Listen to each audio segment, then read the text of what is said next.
Amjambo na karibu ndugu wapenzi watazamaji na wafuatiliaji wa Kwetu Kivu Media.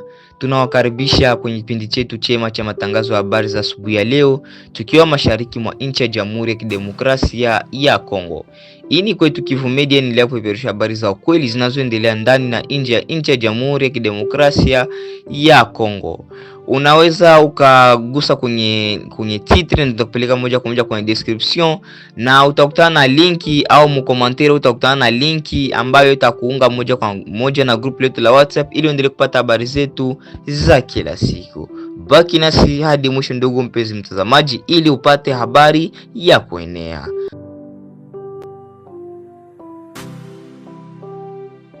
Mapigano makali yameripotiwa katika eneo la Ruchuru mkoani Kivu Kaskazini, ambapo wanamgambo wa Zalendo wamekabiliana na waasi wa M23 wanaojiita Jeshi la Mapinduzi la Kongo. Vyanzo vya habari vya ndani vinaripoti kuwa mapigano hayo yalianza jioni ya tarehe 28 Septemba na kuendelea, yakilenga maeneo ya waasi katika vijiji kadhaa vya groupmenti la Bukombo. Kwa mujibu wa taarifa, wanamgambo wa muungano wa CMC-FDP wa Zalendo walianzisha mashambulizi yaliyoratibiwa dhidi ya ngome za AFC na M23 katika vijiji vya Lurere, Makomalehe, Kitomva na Kashavu. Mashambulizi hayo yamesababisha hali ya wasiwasi na taharuki miongoni mwa wakazi wa maeneo hayo, huku wengi wakiripotiwa kuyama makazi yao kutafuta usalama. Hali ya usalama katika eneo la Ruchuru imekuwa tete kwa miezi kadhaa, huku makundi mbalimbali yenye silaha yakiendelea kupambana na kusababisha mateso kwa raia.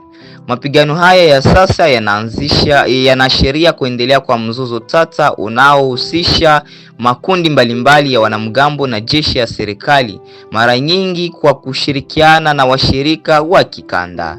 Ingawa haijathibitishwa rasmi idadi ya vifo au majeruhi, ripoti za awali zinaonyesha kuwa kumekuwa na hasara kwa pande zote mbili. Mvutano bado ni mkubwa katika eneo hilo na kuna hofu ya kuongezeka kwa mapigano katika siku zijazo. Mashirika ya kibinadamu yameelezea wasiwasi wake mkubwa kuhusu athari na mapigano haya kwa raia wasio na hatia, ambao mara kwa mara ndio waathirika wakuu wa ghasia zinazoendelea mashariki mwa nchi ya Jamhuri ya Kidemokrasia ya Kongo. Wito umetolewa kwa pande zote zinazopigana kusitisha uhasama na kutafuta suluhu la amani kwa mzozo huu unaoendelea. Asubuhi njema na usikilivu mwema kwa wote. Kwanza jueni kama rais wa zamani wa Jamhuri ya Kidemokrasia ya Kongo Joseph Kabila amehukumiwa kifo. Uamuzi huo ulitolewa Jumanne tarehe 13 Septemba na mahakama kuu ya kijeshi mjini Kinshasa, mshtakiwa akiwa hayupo. Joseph Kabila alishtakiwa kwa uhalifu wa kivita, ubakaji, uhaini na kuandaa uasi. Rais huyo wa zamani wa nchi ambaye alitawala DRC muda wa miaka 18 alishtakiwa kwa madai ya uhusiano wake na uasi wa AFC M23 unaoungwa mkono na Rwanda. Kundi hili la waasi linamiliki sehemu za majimbo ya Kivu ya Kaskazini na Kusini mashariki mwa nchi. Hata hivyo, mahakama kuu iliamua kutoamuru kuchukuliwa kwa mali ya mkuu huyo wa zamani wa nchi, kinyume na ombi la upande wa mashtaka. Kama vile tulivyojulisha katika habari za siasa, amani katika Jamhuri ya Kidemokrasia ya Kongo inasalia kuwa ahadi kwa kiasi kikubwa. Kuna tofauti kati ya maendeleo tunayoiona kwenye karatasi na ukweli tunaoona ndani ya jamii inayoendelea kukumbwa na ghasia. Hotuba hii ni yake Bintu Keita, mwakilishi maalum wa katibu mkuu wa Umoja wa Mataifa nchini Kongo na kiongozi wa MONUSCO. Alizungumza Jumanne hii katika ripoti yake ya robo mwaka kuhusu hali ya Jamhuri ya Kidemokrasia ya Kongo mbele ya Baraza la Usalama mjini New York. Bintu Keita anatoa mwito wa kufanikiwa kwa mipango ya amani inayoendelea ili kutatua mgogoro huu.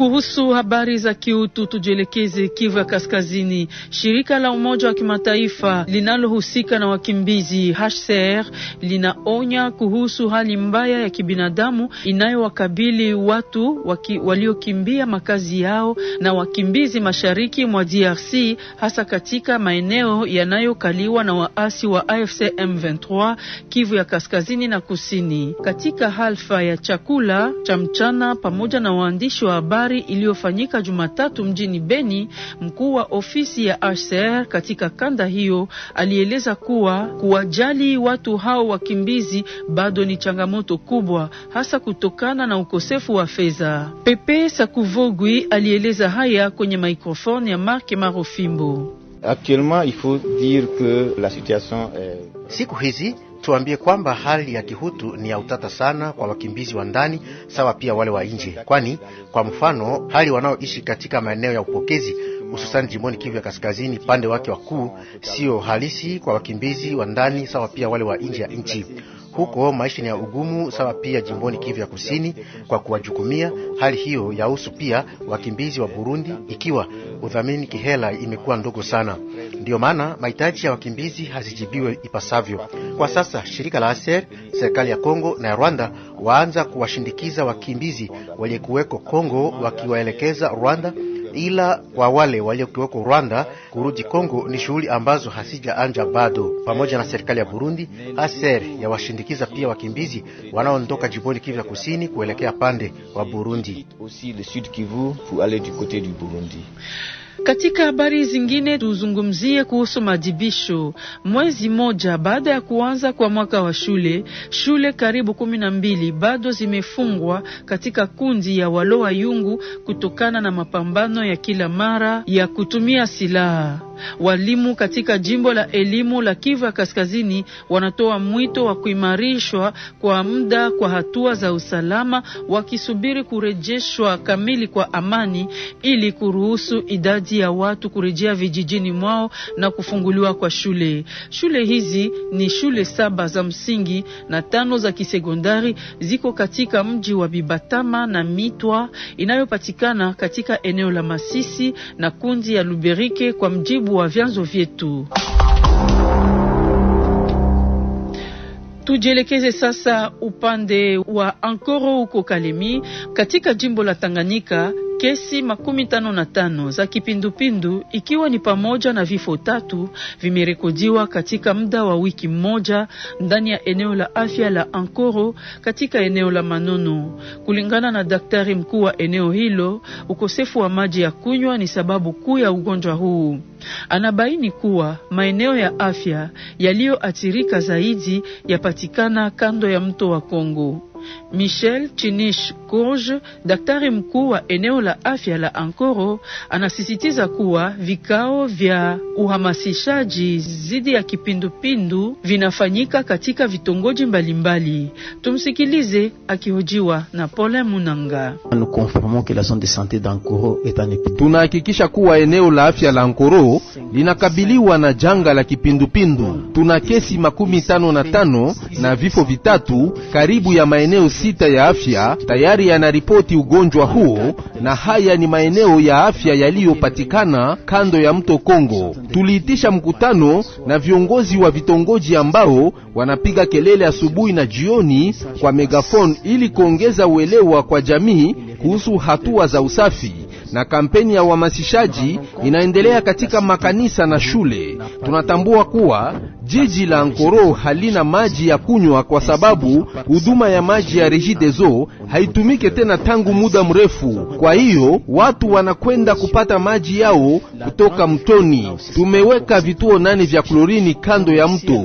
Tunashukuru idara ya afya ya mkoa kwa sababu ilitupatia vifaa, na kuna mheshimiwa Ngoi ambaye pia alitusaidia kwa kuokoa maisha katika jamii.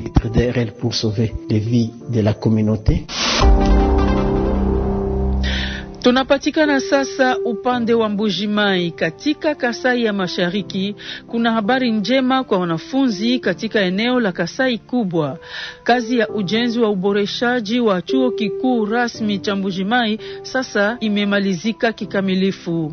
Mabati yaliyokuwa yameficha maendeleo ya kazi hizo tangu miezi kadhaa yaliondolewa Jumatatu hii.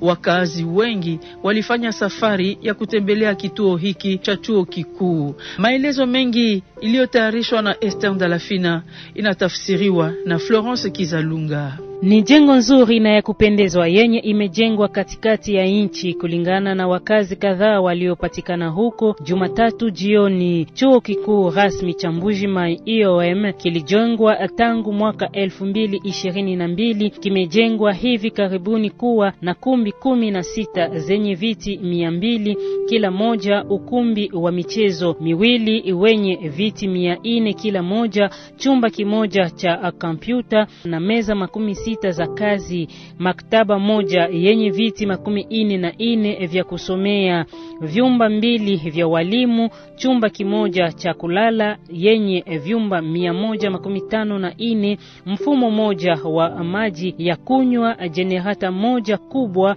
kibanda kimoja cha kibinafsi cha kuunganisha kwenye mtandao wa umeme wa nje, na uzio ama lupango moja wa chuma unaozunguka eneo lote lililojengwa. Ikipatikana kwenye tovuti, watainiwa kadhaa waliofaulu kutoka mtihani wa serikali kwa mwaka huu, kwa hivyo wamechagua kuhudhuria chuo kikuu hiki. Vyanzo vilivyo karibu na chuo hicho vinaripoti kuwa majengo haya mapya yatazinduliwa wiki ijao. Tukibaki katika mada hiyo, tujielekeze upande wa Nyunzu ambako majengo mawili ya shule ya msingi wa Luamba Mulonda katika kijiji cha Kisengo, eneo la Nyunzu mkoani Tanganyika, yameporomoka kufuatia mvua iliyoambatana na upepo mkali. Mkurugenzi anatangaza kuwa shule yake ina wanafunzi zaidi ya 500. Akikabiliwa na janga hili, hajui sasa atapiga hoji kwa mlango gani. Hivyo anaomba msaada kwa viongozi. Tunarudi mjini Kinshasa katika habari za uchumi. Kiwango cha ubadilishaji kimekuwa kikishuka tangu sasa wiki iliyopita katika jiji la Kinshasa. Harakati zinaendelea lakini hazijakuwa na matokeo kweli kwenye soko kulingana na watumiaji waliopatikana kwenye mji mkuu. Bei za bidhaa na huduma hazifuatilie kushuka. Katika wiki moja, dola imeshuka kutoka franka ya Kongo 2900 hadi 2600 na hata 2500 Jumatatu hii. Lakini kupanda kwa thamani ya fedha za ndani badala ya kufurahisha watu kwa kweli inatia wasiwasi, sababu bei za huduma na mahitaji ya kimsingi hazijabadilika. Hii inafanya mambo kuwa magumu. Malalamiko haya yanatoka kwa wauzaji na wanunuaji. Wapendwa wasikilizaji, karibu tena kufata kipindi cha pili cha taarifa yetu katika usomi wa Rosalie Zawadi. Radio Okapi, invité en Swahili. Katika mtaa wa Beni, shirika la ujasiriamali la Afrika Amani limehitimisha toleo lake la kwanza la mafunzo ya ujasiriamali kwa vijana 23 kutoka mji na mtaa wa Beni juma iliyopita. Sasa lengo la mafunzo hayo lilikuwa ni nini? Vijana hawa walichaguliwa vipi na watajumuika vipi katika jumuiya ya wajasiriamali? Ili kujibu maswala haya yote, tunamkaribisha kama mgeni mkurugenzi wa ufundi wa shirika la Afrika Amani, Celestin Bahati. Ni katika mahojiano haya na Mark Marofimbo. Kaka Celestin Bahati, jambo. Jambo ndugu journalist. Umeongelesha vijana wa uisha leo mtaani Beni kuhusu namna ya kujitegemea. Tunaweza kuelewa ilitokea wapi mafikiri? Mafikiri yetu ya kukia kuongelesha wajana ilitoka na motivation ya kusema dunia leo surtout sana mkongo ma opportunities ziko mingi na zile opportunities kuna kia sana msekter entrepreneuriat. Tukisema tutachunga siku opportunities zitakuyaka, ndio tuanze préparer jeunesse. Si tu les devancer, tunaanza préparer jeunesse, tumeformer ba formateur, benye batakuwa na role ya kuformer bengine batu mu entrepreneuriat. Donc motivation ya kwanza ni kuanticiper ma opportunities zitakia kesho. Motivation ya pili ni kusema kama ba jeune banakuwaka sana manipule na ba bandi ba rebelle kubambia nono faso ya kuweza maisha kiato la arme wende ingia ma groupe arme. Mesie tunapenda tuanticiper ile kuambia ba jeune tuko na possibility ya kuweza maisha kupitia biashara. Tufanya entrepreneuria, tutaweza maisha yetu na tutakuwa wanaume sa wengine wanaume. Umeongelea waliofunzwa, tunaweza kuelewa ni wangapi? Au total tuliforme 23 personnes. Mwile 23 tumeremettre ma brevet hapa kwa 12 personnes, bengine bakoza je déplacer, lakini tumeforme 23 formateurs et coach mu entrepreneuria. Sasa hatua ya kwanza ambao wataendea katika ile kazi ya entrepreneuria itakuwa nini? Mpasha habari, hatua ya kwanza mimi naweza sema sisi tumefanya. Juu hatua ya kwanza sisi tumeforme bale ba formateur. Ile ni hatua ya kwanza.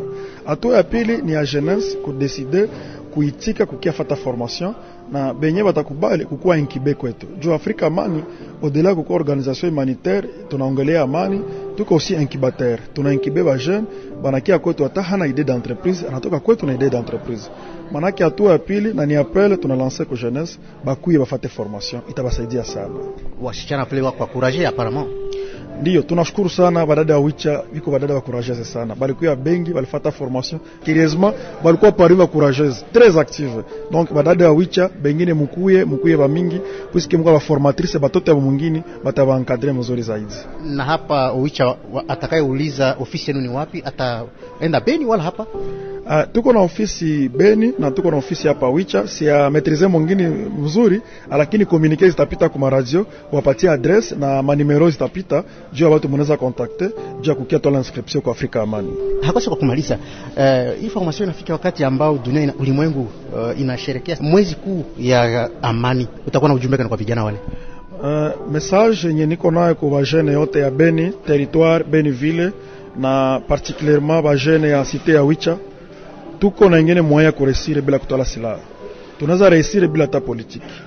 Na tunaweza waambia kujere ma aspiration, tusione wenye baliwezaka kupitia masilaha, tusione wenye baliwezaka mkupitia manyanga. Tuko na formule zingine za kuweza maisha bila vyote. Tukie mu entrepreneuria, tufate formation, tujilance, tutwale ma risque, tutaresire bila ta kupitia vitu ya giza. Shukrani sana. Nashukuru sana mpasha habari. Radio Kapi, dossier en Swahili. Bunia, mji mkuu wa Ituri, inabadilika. Kama hapo mbeleni ilijulikana sababu ya ukosefu wa usalama, leo kunaonekana maendeleo makubwa katika mji huu. Ni kama vile barabara mpya za lami, hoteli za kisasa na vinginevyo. Hii hapa ni picha ya sasa ya mji wa Bunia katika mabadiliko yake. Ni Jean-Claude Loki aliyeandaa. Ukitembea katika makarta wa mji Bunia, mabadiliko yanakuwa wazi. Barabara kuu ambazo zamani zilikuwa zenye vumbi au hawezi kuipitia wakati wa mvua, sasa zimevikwa lami. Kila asubuhi vikosi vya usafi vinasafisha barabara, ikivutia pongera ya wakazi. Wakaaji ya Bunia, hata kama tuko katika insecurity, mebigo na ile mapendo ya ichi ya kuendeleza vile ya mbele. Na hii jungufu wenyewe iko naongoza, wiko nafaa. Leo ba majengo ya banyumba pali pote wa population wanajenga. Katika sekta ya hoteli kisasa kinavutia wawekezaji. Hoteli mpya zimefunguliwa ili kuwapokea wasafiri na wafanyabiashara. Pasifiki Keta, mwenyeji hoteli moja wa mji Bunia, anaona mbali zaidi. Kwa ukarabati wa uwanja wa ndege wa mji Bunia, anatarajia kuwapokea wateja wanaokuja hata kutoka nje ya nchi. On voit beaucoup d'hôtels qui sont en train d'être construits. Les grands impacts on sentira ça. Kutakuwa na ndege kwa mfano Airbus 330 zinazochukua abiria 300 au zaidi. Mara tu wanapofika mjini Bunia, bila shaka hoteli zitajaa. Les hôtels seront pratiquement débordés. Sekta ya mafuta pia haikubaki nyuma. Idadi ya magari na pikipiki barabarani imeongezeka kwa kiasi katika miaka ya karibuni. Matokeo yake, vituo vya mafuta vinaongezeka kutoka 23 hadi 41 katika muda wa miaka michache tu. Lakini mpango huo unapaswa kuunga mkono na waongozi wa nchi. Lucien Muliri ni mwalimu wa chuo kikuu. Ya kwanza ni security, kwa sababu kama hakuna amani, wafanyabiashara hawawezi kufanya kazi na walipe kodi yenye wanaweza kuleta kwa serikali. Lakini shida ingine kubwa zaidi, mataxes zinakuwaka mingi mingi sana na zinakuwaka ziko zinadekuraje wafanyabiashara.